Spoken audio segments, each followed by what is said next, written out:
Maryland में 2017 के एक देहाती मेले में पुरस्कार के सुअर स्वस्थ नहीं दिख रहे थे। किसानों ने बताया कि सुअरों को बुखार है, आंखों में सूजन है और नाक बह रही है।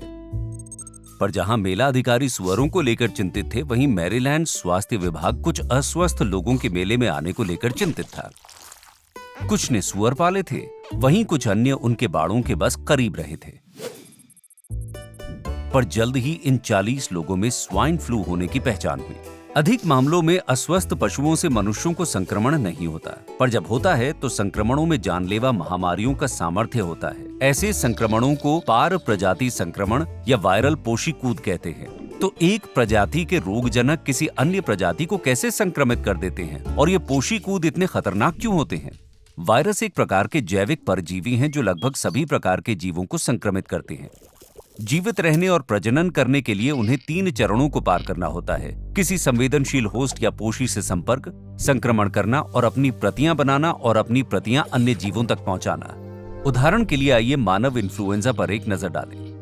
सबसे पहले फ्लू वायरस एक नए पोषी के संपर्क में आता है और उसके श्वसन मार्ग में घुस जाता है। ये इतना कठिन नहीं है, पर इस नए शरीर में जीवित रहने के लिए वायरस को पोषी की प्रतिरक्षा प्रतिक्रिया द्वारा पकड़कर टुकड़े टुकड़े कर दिए जाने से पहले एक सफल संक्रमण पूरा करना होगा। ये काम पूरा करने के लिए वायरस में पोषी प्रजातियों के साथ विशिष्ट अंतरक्रियाएं पैदा हो गई हैं। मानव फ्लू वायरस ऐसे प्रोटीनों से ढके होते हैं जो मानव श्वसन कोशिकाओं पर स्थित मेल खाने वाले ग्राहियों से बंधने के लिए अनुकूलित होते हैं। कोशिका में पहुंचने पर वायरस कुछ अतिरिक्त अनुकूलनों को काम में लेकर पोषी कोशिका की प्रजनन प्रणाली पर कब्जा कर लेता है और अपने आनुवांशिक पदार्थ की प्रतियां बनाने लगता है। अब वायरस को पोषी प्रतिरक्षा तंत्र को बस इतनी देर तक दबाए रखना या बचे रहना है कि वो पर्याप्त संख्या में प्रतियां बना ले और कोशिकाओं को संक्रमित कर दे। इस बिंदु पर संक्रमित शारीरिक तरल के किसी भी संचरण द्वारा फ्लू अपने अगले शिकार तक पहुंच सकता है। हालांकि ये साधारण सी छींक वायरस को पालतू पशुओं, पौधों, यहां तक कि आपके भोजन के संपर्क में भी ले आती है। वायरस लगातार नई नई प्रजातियों के संपर्क में आ रहे हैं और उन्हें संक्रमित करने का प्रयास कर रहे हैं। अधिकतर मामलों में उन्हें विफलता हाथ लगती है। अधिकतर मामलों में दोनों पोषियों के बीच की आनुवांशिक असमानता बहुत अधिक होती है। मनुष्यों को संक्रमित करने हेतु अनुकूलित वायरस के लिए सलाद पत्ता एक अज्ञात स्थान है जहां वो निवास नहीं कर सकता है।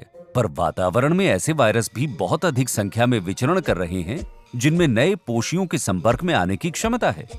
और चूंकि वायरस करोड़ों की संख्या में प्रतियां बनाते हैं, उनमें अनियमित उत्परिवर्तन भी तेजी से हो सकते हैं।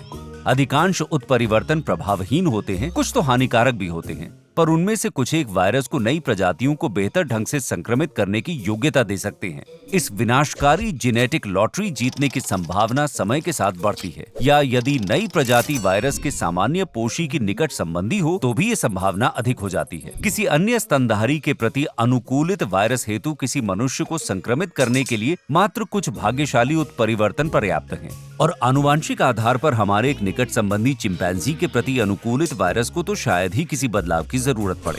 एक होस्ट के सफल होने हेतु समय और आनुवांशिक समानता से कहीं ज्यादा की जरूरत होती है। कुछ वायरस नए होस्ट की कोशिकाओं को संक्रमित करने के लिए तैयार होते हैं, लेकिन फिर प्रतिरक्षा प्रतिक्रिया से बच नहीं पाते। कुछ अन्य को नए पोषियों तक पहुंचने में मुश्किलें आती हैं। जैसे संभव है कि वे पोषी के रक्त को तो संक्रामक बना दें, पर उसकी लार को ना बना पाए। हालांकि जब कोई पोषी कूद संचरण के चरण में पहुंच जाती है तो वायरस कहीं अधिक खतरनाक हो जाता है।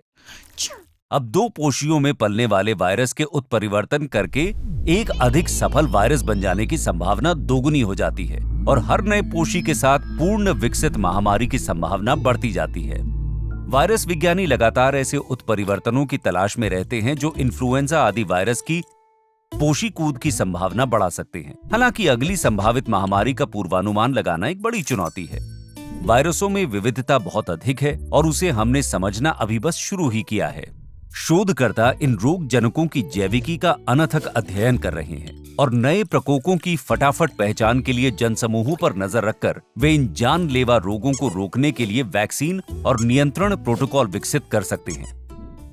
क्या आपको कभी ऐसा महसूस हुआ है कि आप अपने शरीर के बारे में पर्याप्त नहीं जानते? गंजेपन से लेकर मांसपेशियों के विकास तक हर चीज के बारे में जानने के लिए इस चैनल को सब्सक्राइब करें। आपके बाल ऐसी बेतरतीब जगहों पर क्यों आते हैं? जुड़े रहें और जिज्ञासु बने रहें।